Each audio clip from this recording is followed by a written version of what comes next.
ಶ್ರೀ ಸದ್ಗುರು ಸಾಯಿನಾಥಾಯ ನಮಃ. 13ನೇ ಅಧ್ಯಾಯ. ರೋಗಗಳನ್ನು ಗುಣಪಡಿಸಿದುದು. ಭೀಮಾಜಿ ಬಾಳಾ ಶಿಂಪಿ, ಬಾಪು ಸಾಹೇಬ ಬೋಟಿ, ಆಳಂದಿ ಸ್ವಾಮಿ, ಕಾಕಾ ಮಹಾಜನಿ, ಹರ್ದಾ ಪಟ್ಟಣದ ದತ್ತೋಪಂತ. ಮಾಯೆಯ ಅಗಾಧ ಶಕ್ತಿ. ಬಾಬಾರವರ ವಚನಗಳು ಯಾವಾಗಲೂ ಸಂಕ್ಷಿಪ್ತವಾಗಿಯೂ ರಸಭರಿತವಾಗಿಯೂ ಆಳವಾಗಿಯೂ ಅರ್ಥಗರ್ಭಿತವಾಗಿಯೂ ಸಾಮರ್ಥ್ಯ ಉಳ್ಳವುಗಳಾಗಿಯೂ ಇದ್ದವು. ಅವರು ಯಾವಾಗಲೂ ಸಂತುಷ್ಟರಾಗಿದ್ದರು. ನಾನು ಫಕೀರನಾಗಿ ಮನೆ ಮಠಗಳಿಲ್ಲದೆ ಸರ್ವಸ್ವವನ್ನೂ ತ್ಯಜಿಸಿ ಒಂದು ಸ್ಥಳದಲ್ಲಿ ನೆಲೆಸಿದ್ದರೂ ಸಹ ಅನಿವಾರ್ಯವಾದ ಮಾಯೆ ಎಂಬುದು ನನ್ನನ್ನು ಆಗಾಗ್ಗೆ ಕಾಡುತ್ತದೆ. ನನ್ನನ್ನು ನಾನೇ ಮರೆತರೂ ಸಹ ನಾನು ಮಾಯೆಯನ್ನು ಮರೆಯಲಾಗುವುದಿಲ್ಲ. ಅವಳು ನನ್ನನ್ನು ಬಂಧಿಸಿದ್ದಾಳೆ. ಶ್ರೀಹರಿಯ ಮಾಯೆ ಬ್ರಹ್ಮ ಮುಂತಾದವರನ್ನು ಕಾಡುತ್ತಾಳೆ. ಹೀಗಿರುವಾಗ ಈ ಫಕೀರನನ್ನು ಕೇಳುವರಾರು? ಯಾರು ಪರಮಾತ್ಮನಲ್ಲಿ ಶರಣು ಹೋಗುತ್ತಾರೆಯೋ ಅಂಥವರು ಅವನ ದಯೆಯಿಂದ ಮಾಯೆಯ ಬಂಧನವನ್ನು ತಪ್ಪಿಸಿಕೊಳ್ಳಬಹುದು. ಮಾಯೆಯನ್ನು ಕುರಿತು ಬಾಬಾರವರು ಈ ಮೇಲೆ ಹೇಳಿದಂತೆ ಅಭಿಪ್ರಾಯವನ್ನು ವ್ಯಕ್ತಪಡಿಸಿರುತ್ತಾರೆ. ಭಗವದ್ಗೀತೆಯಲ್ಲಿ ಶ್ರೀಕೃಷ್ಣನು ಉದ್ಧವನಿಗೆ ಈ ರೀತಿ ಹೇಳಿದ್ದಾನೆ: ಸಂತರು ನನ್ನ ಜೀವಿತ ರೂಪ. ಈಗ ಬಾಬಾರವರು ತಮ್ಮ ಭಕ್ತರ ಯೋಗಕ್ಷೇಮಕ್ಕಾಗಿ ಏನು ಹೇಳಿದ್ದಾರೆಂಬುದನ್ನು ನೋಡೋಣ. ಯಾರು ಅದೃಷ್ಟಶಾಲಿಗಳೋ, ಯಾರು ಪಾಪಗಳಿಂದ ವಿಮುಕ್ತರಾಗಿರುತ್ತಾರೆಯೋ ಅಂತಹವರು ನನ್ನನ್ನು ಆರಾಧಿಸುತ್ತಾರೆ. ನೀವು ಯಾವಾಗಲೂ ಸಾಯಿ ಸಾಯಿ ಎಂದು ಧ್ಯಾನಿಸುತ್ತಿದ್ದರೆ ನಾನು ನಿಮ್ಮನ್ನು ಸಪ್ತ ಸಾಗರಗಳ ಆಚೆಗೆ ಸಾಗಿಸುತ್ತೇನೆ. ನನ್ನ ವಚನಗಳಲ್ಲಿ ನಂಬಿಕೆ ಇಟ್ಟರೆ ಒಳ್ಳೆಯದಾಗುತ್ತದೆ. ನನ್ನ ಆರಾಧನೆಗೆ ಪೂಜಾ ಸಾಮಗ್ರಿಗಳ ಅವಶ್ಯಕತೆ ಇಲ್ಲ. ಪರಿಶುದ್ಧವಾದ ಭಕ್ತಿ ಒಂದೇ ಸಾಕು ಎಂದು ಬಾಬಾ ಹೇಳಿರುತ್ತಾರೆ. ಭೀಮಾಜಿ ಪಾಟೀಲ. ಪುಣೆ ಜಿಲ್ಲೆಯ ಜುನ್ನರ ತಾಲೂಕಿಗೆ ಸೇರಿದ ನಾರಾಯಣಗಾಂವದ ಭೀಮಾಜಿ ಪಾಟೀಲರಿಗೆ ಆಗಾಗ್ಗೆ ಎದೆ ನೋವು ಬರುತ್ತಿದ್ದು ನಂತರ ಅದು ಕ್ಷಯಕ್ಕೆ ತಿರುಗಿತು. ಅವರು ತೆಗೆದುಕೊಳ್ಳದೇ ಇದ್ದ ಔಷಧವೇ ಉಳಿಯಲಿಲ್ಲ. ಆದರೂ ರೋಗ ಗುಣವಾಗಿರಲಿಲ್ಲ. ನಂತರ ಬದುಕುವ ಭರವಸೆಯನ್ನು ತೊರೆದು ಅವರು ಭಗವಂತನನ್ನು ಪ್ರಾರ್ಥಿಸಿದರು. ಸ್ಥಿತಿಗತಿಗಳು ಚೆನ್ನಾಗಿರುವಾಗ ನಾವು ಭಗವಂತನನ್ನು ಸ್ಮರಿಸುವುದಿಲ್ಲ. ಕಷ್ಟ ಕಾರ್ಪಣ್ಯಗಳು ತಲೆದೋರಿದಾಗ ಮಾತ್ರ ಭಗವಂತನ ನೆನಪು ಬರುತ್ತದೆ. ಇದು ಮಾನವನ ಸಹಜ ಸ್ವಭಾವ. ಅಂತೆಯೇ ಭೀಮಾಜಿಯವರೂ ಸಹ ಈ ವಿಷಯದಲ್ಲಿ ಬಾಬಾರವರ ಪರಮ ಭಕ್ತರಾದ ನಾನಾ ಸಾಹೇಬ ಚಂದೋರ್ಕರ್ ಅವರ ಸಲಹೆ ಕೇಳುವ ಬಯಕೆ ಅವರಲ್ಲಿ ಮೂಡಿತು. ಮರುದಿನವೇ ಅವರಿಗೆ ಎಲ್ಲ ಸಮಾಚಾರವನ್ನು ಪತ್ರ ಮುಖೇನ ತಿಳಿಸಿದರು. ಅದಕ್ಕೆ ಬಾಬಾರವರ ಚರಣಾರವಿಂದಗಳಲ್ಲಿ ಮೊರೆ ಹೋಗುವುದೊಂದೇ ಸರಿಯಾದ ಮಾರ್ಗವೆಂದು ನಾನಾ ತಿಳಿಸಿದರು. ನಾನಾರವರ ಸಲಹೆಯನ್ನು ಒಪ್ಪಿ ಪಾಟೀಲರು ಶಿರಡಿಗೆ ಪ್ರಯಾಣ ಬೆಳೆಸಿದರು. ಬಾಬಾರವರಲ್ಲಿಗೆ ಅವರನ್ನು ಕರೆತರಲಾಯಿತು. ಆ ಸಮಯದಲ್ಲಿ ಬಾಬಾರವರ ಹತ್ತಿರ ನಾನಾ ಚಂದೋರ್ಕರ್ ಮತ್ತು ಶ್ಯಾಮ ಇವರು ಇದ್ದರು. ಬಾಬಾರವರು, ಇದೇನು ಶ್ಯಾಮ, ಈ ಕಳ್ಳನನ್ನು ತಂದು ನನ್ನ ಮುಂದಿರಿಸಿದಿ, ಇದು ಒಳ್ಳೆಯ ಕೆಲಸವೇ ಎಂದು ಕೇಳಿದರು. ಸ್ವಲ್ಪ ಹೊತ್ತಿನ ಮೇಲೆ ಬಾಬಾರವರ ಮನಸ್ಸು ಕರಗಿ, ನಿಲ್ಲು, ನಿನ್ನ ಚಿಂತೆಯನ್ನು ಬಿಡು, ನಿನ್ನ ಕಷ್ಟಗಳು ದೂರವಾದವು. ಕಷ್ಟಗಳು ಎಷ್ಟೇ ಇರಲಿ, ಭಕ್ತರು ಈ ಮಸೀದಿಯಲ್ಲಿ ಕಾಲಿಟ್ಟ ಕ್ಷಣದಿಂದಲೇ ಅವರ ಕಷ್ಟಗಳು ದೂರವಾದಂತೆಯೇ. ಈ ಫಕೀರನು ದಯಾಮಯನು. ರೋಗಗಳನ್ನು ಗುಣ ಮಾಡಿ ಎಲ್ಲರನ್ನೂ ಪ್ರೀತಿ ಮತ್ತು ಆದರದಿಂದ ಕಾಪಾಡುವನು ಎಂದರು. ರೋಗಿಗೆ ಈ ಹಿಂದೆ 5 ನಿಮಿಷಕ್ಕೊಮ್ಮೆ ರಕ್ತ ವಾಂತಿಯಾಗುತ್ತಿತ್ತು. ಬಾಬಾರವರ ಸಮ್ಮುಖದಲ್ಲಿ ಏನೂ ಆಗಲಿಲ್ಲ. ಅಂದಿನಿಂದ ರೋಗಿಯ ಕಷ್ಟಗಳು ದೂರ ಸರಿಯುತ್ತಾ ಬಂದವು. ಬಾಬಾ ರೋಗಿಗೆ ಭೀಮಾಬಾಯಿಯವರ ಮನೆಯಲ್ಲಿರುವಂತೆ ಹೇಳಿದರು. ಬಾಬಾರವರ ಆಜ್ಞೆಯನ್ನು ಪರಿಪಾಲಿಸಲೇ ಬೇಕಾಗಿದ್ದಿತು. ಅಲ್ಲಿ ತಂಗಿದ್ದಾಗ ಬಾಬಾರವರು ಅವರ ರೋಗವನ್ನು 2 ಸಲ ಕನಸಿನಲ್ಲಿ ಬಂದು ಗುಣಪಡಿಸಿದರು. 1ನೇ ಕನಸಿನಲ್ಲಿ ಒಬ್ಬ ಹುಡುಗನು ಶಾಲೆಯಲ್ಲಿ ಪಾಠವನ್ನು ಒಪ್ಪಿಸದೆ ಉಪಾಧ್ಯಾಯರಿಂದ ಹೊಡೆತ ತಿಂದು ಅನುಭವಿಸುತ್ತಿರುವ ಯಾತನೆ. ಮತ್ತೊಂದು ಕನಸಿನಲ್ಲಿ ಯಾರೋ ಅವರ ಎದೆಯ ಮೇಲೆ ಕಲ್ಲುರುಳಿಸಿ ನೋವು ಮಾಡುತ್ತಿರುವುದನ್ನು ಕಂಡರು.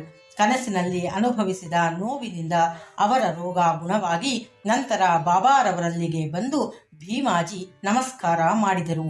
ಬಾಬಾ ಅವರಿಗೆ ಭಕ್ತರು ತಮ್ಮನ್ನು ಸದಾ ಅಚಲ ನಂಬಿಕೆಯಿಂದ ಸ್ಮರಿಸುವುದೊಂದೇ ವಿನಃ ಇನ್ಯಾವುದೂ ಬೇಕಾಗಿರಲಿಲ್ಲ. ಮಹಾರಾಷ್ಟ್ರದ ಜನರು 15 ದಿನಗಳಿಗೊಮ್ಮೆ ಅಥವಾ ತಿಂಗಳಿಗೊಮ್ಮೆ ತಮ್ಮ ಮನೆಗಳಲ್ಲಿ ಶ್ರೀ ಸತ್ಯನಾರಾಯಣ ವ್ರತವನ್ನು ಆಚರಿಸುತ್ತಾರೆ. ಆದರೆ ಭೀಮಾಜಿಯವರು ತಮ್ಮ ಮನೆಯಲ್ಲಿ ಶ್ರೀ ಸಾಯಿ ಸತ್ಯನಾರಾಯಣ ವ್ರತ ಎಂಬ ಹೊಸ ವ್ರತವನ್ನು ಆಚರಿಸ ಹತ್ತಿದರು. ಬಾಳ ಗಣಪತಿ ಶಿಂಪಿ. ಬಾಬಾರವರ ಇನ್ನೊಬ್ಬ ಭಕ್ತರಾದ ಬಾಳ ಗಣಪತ ಶಿಂಪಿಯವರು ಭಯಂಕರವಾದ ಮಲೇರಿಯಾ ರೋಗದಿಂದ ನರಳುತ್ತಿದ್ದರು. ಅವರು ಎಲ್ಲ ಥರದ ಔಷಧಿಗಳನ್ನು ಉಪಯೋಗಿಸಿದರೂ ರೋಗವು ಗುಣವಾಗದೇ ಇದ್ದುದರಿಂದ ಕರುಣಾಮಯಿ ಬಾಬಾರವರ ಅಡಿದಾವರೆಗಳಲ್ಲಿ ಬಿದ್ದರು.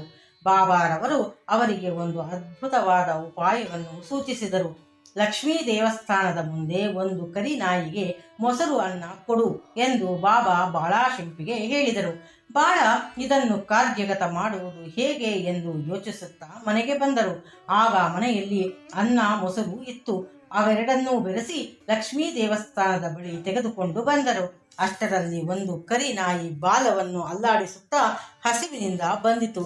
ಬಾಳಾಶಿಂಪಿ ಅದನ್ನು ನಾಯಿಯ ಮುಂದಿಟ್ಟರು. ನಾಯಿಯು ಅದನ್ನು ಸಂತೋಷದಿಂದ ಭಕ್ಷಿಸಿತು. ಕೆಲವೇ ದಿನಗಳಲ್ಲಿ ಬಾಳಾರವರ ಮಲೇರಿಯಾ ಗುಣವಾಯಿತು. ಬಾಪು ಸಾಹೇಬ ಬೂಟಿ. ಬಾಪು ಸಾಹೇಬ ಬೂಟಿಯವರಿಗೆ ಒಂದು ಸಾರಿ ವಾಂತಿ ಮತ್ತು ಆಮಶಂಕೆ ಆರಂಭವಾಯಿತು. ಯಾವ ಔಷಧಿಗಳಿಂದಲೂ ಗುಣ ಕಾಣಲಿಲ್ಲ. ಬಹಳ ಆಯಾಸವಾಗಿದ್ದುದರಿಂದ ಮಸೀದಿಗೆ ಹೋಗಲು ಸಹ ತ್ರಾಣವಿಲ್ಲದಂತಾಯಿತು. ಬಾಬಾ ಅವರನ್ನು ಕರೆಯಿಸಿ ಮುಂದೆ ಕೂಡಿಸಿಕೊಂಡು, ಎಚ್ಚರದಿಂದಿರು, ಇನ್ನು ನೀನು ವಾಂತಿ ಮಾಡಕೂಡದು ಎಂದು ತೋರ ಬೆರಳನ್ನು ಸೂಚಿಸುತ್ತಾ ಹೇಳಿದರು. ಅಂದಿನಿಂದ ಅವರ ವಾಂತಿ ಮತ್ತು ಭೇದಿ ನಿಂತಿತು. ಇನ್ನೊಂದು ಸಂದರ್ಭದಲ್ಲಿ ಅವರಿಗೆ ಕಾಲರಾಜಾಡ್ಯವು ಅಂಟಿಕೊಂಡು ಬಹಳ ಬಾಯಾರಿಕೆಯಿಂದ ಬಳಲುತ್ತಿದ್ದರು. ಡಾಕ್ಟರ್ ಪಿಳ್ಳೆಯವರು ಅವರಿಗೆ ಅನೇಕ ಔಷಧಿಗಳನ್ನು ಕೊಟ್ಟರೂ ಗುಣ ಕಂಡುಬರಲಿಲ್ಲ. ಆಗ ಬಾಬಾರವರಲ್ಲಿಗೆ ಧಾವಿಸಿ ಯಾವ ಪಾನೀಯದಿಂದ ಬಾಯಾರಿಕೆ ಅಡಗುವುದು ಎಂದು ಕೇಳಿದರು. ಅದಕ್ಕೆ ಬಾಬಾರವರು ಬಾದಾಮಿ, ಅಕ್ರೋಟು, ಪಿಷ್ಟ ಇವು ಮೂರರನ್ನು ಅರೆದು ಸಕ್ಕರೆ ಹಾಕಿ ಹಾಲಿನಲ್ಲಿ ಸೇರಿಸಿ ಬೇಯಿಸಿ ಕುಡಿ ಎಂದರು. ಯಾವ ವೈದ್ಯನನ್ನಾದರೂ ಕೇಳಿದರೆ ಇದು ರೋಗವನ್ನು ಹೆಚ್ಚಿಸುತ್ತದೆ ಎಂದು ಹೇಳಬಹುದು. ಆದರೆ ಅವರು ಬಾಬಾರವರ ಆಜ್ಞೆಯಂತೆ ಪಾಲಿಸಲೇಬೇಕಾಗಿದ್ದಿತು. ಈ ಔಷಧಿ ತಯಾರಿಸಿ ಕುಡಿದರು. ಅವರ ರೋಗ ಗುಣವಾಯಿತು. ಆಳಂದಿ ಸ್ವಾಮಿ. ಆಳಂದಿಯ ಸ್ವಾಮಿಗಳೊಬ್ಬರು ಬಾಬಾರವರ ದರ್ಶನಾಕಾಂಕ್ಷಿತರಾಗಿ ಒಮ್ಮೆ ಶಿರಡಿಗೆ ಬಂದರು.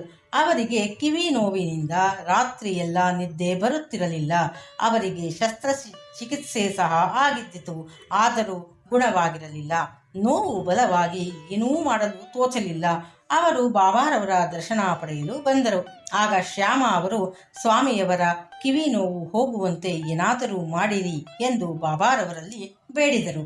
ಆಗ ಬಾಬಾರವರು, ಅಲ್ಲ ಅಚ್ಚಾ ಕರೇಗ, ದೇವರು ಒಳ್ಳೆಯದನ್ನು ಮಾಡುತ್ತಾನೆ ಎಂದು ಸಮಾಧಾನ ಪಡಿಸಿದರು. ಸ್ವಾಮಿಯವರು ಪುಣೆಗೆ ಹೋದ 1 ವಾರದ ನಂತರ ಕಿವಿ ನೋವು ಗುಣವಾಗಿದೆ ಎಂದು ಪತ್ರ ಬರೆದರು. ಹೀಗಿತ್ತು ಬಾಬಾರವರ ಮಾತಿನ ಪ್ರಭಾವ. ಕಾಕಾ ಮಹಾಜನಿ.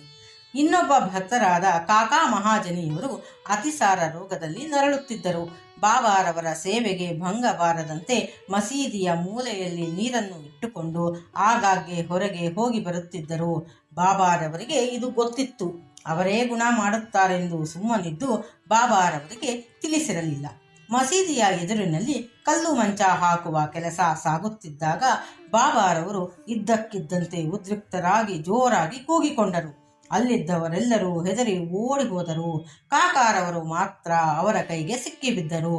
ಈ ಗಲಾಟೆಯಲ್ಲಿ ಯಾರೋ ಒಂದು ಕಡಲೆಕಾಯಿಯ ಚೀಲವನ್ನು ಅಲ್ಲಿಯೇ ಬಿಟ್ಟು ಹೋಗಿದ್ದರು. ಆಗ ಬಾಬಾರವರು ಒಂದು ಹಿಡಿ ಕಡಲೆಕಾಯಿಯನ್ನು ತೆಗೆದುಕೊಂಡು ಸುಲಿದು ಚೆನ್ನಾಗಿ ತಿಕ್ಕಿ ಕಾಕಾರವರಿಗೆ ಕೊಟ್ಟು ತಿನ್ನಲು ಹೇಳಿದರು. ಹೀಗೆ ಬಾಬಾರವರು ಕೊಡುತ್ತಲೇ ಇದ್ದರು. ಕಾಕಾರವರು ತಿನ್ನುತ್ತಲೇ ಇದ್ದರು. ನಂತರ ಬಾಬಾರವರು ಬಾಯಾರಿಕೆಯಾಗಿದೆ ಎಂದು ಹೇಳಿ ನೀರು ತರಲು ಹೇಳಿದರು. ಕಾಕಾರವರು ನೀರು ತಂದು ಕೊಡಲು ಬಾಬಾ ತಾವು ಸ್ವಲ್ಪ ಕುಡಿದು ಕಾಕಾರವರಿಗೂ ಕುಡಿಯಲು ಹೇಳಿದರು. ಕಾಕಾರವರು ಸಹ ಸ್ವಲ್ಪ ನೀರನ್ನು ಕುಡಿದರು. ಆಗ ಬಾಬಾರವರು, ನಿನ್ನ ರೋಗ ಗುಣವಾಯಿತು, ಕಲ್ಲು ಮಂಚ ಹಾಕುವ ಕೆಲಸವನ್ನು ಆರಂಭ ಮಾಡಬಹುದು ಎಂದರು. ನಂತರ ಓಡಿ ಹೋಗಿದ್ದವರೆಲ್ಲ ಹಿಂತಿರುಗಿ ಕೆಲಸವನ್ನು ಆರಂಭ ಮಾಡಿದರು. ಅತಿಸಾರ ರೋಗಕ್ಕೆ ಕಡಲೆಕಾಯಿ ಔಷಧವೇ? ವೈದ್ಯರ ಅಭಿಪ್ರಾಯದಲ್ಲಿ ಕಡಲೆಕಾಯಿ ತಿನ್ನುವುದರಿಂದ ಅತಿಸಾರ ಹೆಚ್ಚಾಗುತ್ತದೆ. ಇದಲ್ಲವೇ ಬಾಬಾರವರ ಲೀಲೆ. ಹರ್ದಾದ ದತ್ತೋಪಂತ. ಹರ್ದಾದ ದತ್ತೋಪಂತರೊಬ್ಬರು 14 ವರ್ಷಗಳ ಕಾಲ ಹೊಟ್ಟೆ ಶೂಲೆಯಿಂದ ನರಳುತ್ತಿದ್ದರು. ಯಾವ ಔಷಧಿಗಳಿಂದಲೂ ಗುಣವಾಗಿರಲಿಲ್ಲ. ಬಾಬಾ ಅವರ ಹೆಸರನ್ನು ಕೇಳಿ ಶಿರಡಿಗೆ ಬಂದರು. ಬಾಬಾರವರು ದಯಾಪೂರಿತ ದೃಷ್ಟಿಯಿಂದ ಅವರನ್ನು ನೋಡಿ ಅವರ ಮಸ್ತಕದ ಮೇಲೆ ಕೈ ಇಟ್ಟು ಆಶೀರ್ವದಿಸಿ ಬುಧಿ ಪ್ರಸಾದವನ್ನು ನೀಡಿದರು. ಅಂದಿನಿಂದ ಅವರ ಹೊಟ್ಟೆ ಶೂಲೆ ನಿವಾರಣೆಯಾಯಿತು. ಮಾಧವರಾವ್ ದೇಶಪಾಂಡೆ ಒಮ್ಮೆ ಹೊಟ್ಟೆ ಶೂಲೆಯಿಂದ ನರಳುತ್ತಿದ್ದರು. ಅವರಿಗೆ ಬಾಬಾ ಸೋನಾಮುಖಿ ಕಷಾಯ ಕುಡಿಯುವಂತೆ ಹೇಳಿದರು. ಅದರಂತೆ ಆ ಕಷಾಯ ಕುಡಿಯಲು ರೋಗ ಗುಣವಾಯಿತು. 2 ವರ್ಷಗಳ ನಂತರ ರೋಗ ಮತ್ತೆ ತಲೆದೋರಿತು. ಆ ಸಾರಿ ಬಾಬಾರವರನ್ನು ವಿಚಾರಿಸದೆ ಪುನಃ ಅದೇ ಕಷಾಯ ಮಾಡಿ ಶ್ಯಾಮ ಕುಡಿದರು. ಆದರೆ ಆಗ ಹೊಟ್ಟೆ ಶೂಲೆ ಹೆಚ್ಚಾಯಿತು. ನಂತರ ಬಾಬಾರವರ ದಯೆಯಿಂದ ಗುಣವಾಯಿತು. ಕಾಕಾ ಮಹಾಜನಿಯವರ ಅಣ್ಣಂದಿರೊಬ್ಬರಿಗೆ ಒಂದು ಸಾರಿ ಹೊಟ್ಟೆ ನೋವು ಆರಂಭವಾಯಿತು. ಅವರು ಬಾಬಾರವರ ಕೀರ್ತಿಯನ್ನು ಕೇಳಿ ಶಿರಡಿಗೆ ಬಂದು ರೋಗವನ್ನು ಗುಣ ಮಾಡುವಂತೆ ಬೇಡಿದರು. ಬಾಬಾರವರು ಅವರ ಉದರವನ್ನು ಮುಟ್ಟಿ, ದೇವರು ಗುಣ ಮಾಡುತ್ತಾನೆ, ಚಿಂತಿಸಬೇಡ ಎಂದರು. ಅಂದಿನಿಂದ ಹೊಟ್ಟೆ ನೋವು ಗುಣವಾಗಿ ಪುನಃ ನೋವು ಬರಲೇ ಇಲ್ಲ. ನಾನಾ ಸಾಹೇಬ್ ಚಂದೋರ್ಕರ್ ಅವರಿಗೂ ಒಂದು ಸಾರಿ ಅತಿಯಾದ ಹೊಟ್ಟೆ ನೋವು ಆರಂಭವಾಯಿತು. ಯಾವ ಔಷಧಿಗಳಿಂದಲೂ ಗುಣವಾಗಲಿಲ್ಲ. ನಂತರ ಬಾಬಾರವರಲ್ಲಿ ಬಂದು ಕೇಳಿದರು. ಬಾಬಾರವರು ಬರ್ಫಿಯನ್ನು ತುಪ್ಪದಲ್ಲಿ ಸೇರಿಸಿ ತಿನ್ನು ಎಂದರು. ಈ ಔಷಧಿಯಿಂದ ಅವರ ಹೊಟ್ಟೆ ನೋವು ಗುಣವಾಯಿತು. ಇವುಗಳನ್ನು ಕೂಲಂಕುಷವಾಗಿ ಪರಿಶೀಲಿಸಿದರೆ ರೋಗಗಳನ್ನು ಗುಣಪಡಿಸುವುದು ಬಾಬಾರವರ ಮೃದು ನುಡಿಗಳೇ ಹೊರತು ಔಷಧಿಗಳಲ್ಲ ಎಂದು ನಾವು ಮನಗಾಣಬಹುದು. ಶ್ರೀ ಸಾಯಿ ಪ್ರಣಾಮ್. ಓಂ ಸಾಯಿರಾಮ್.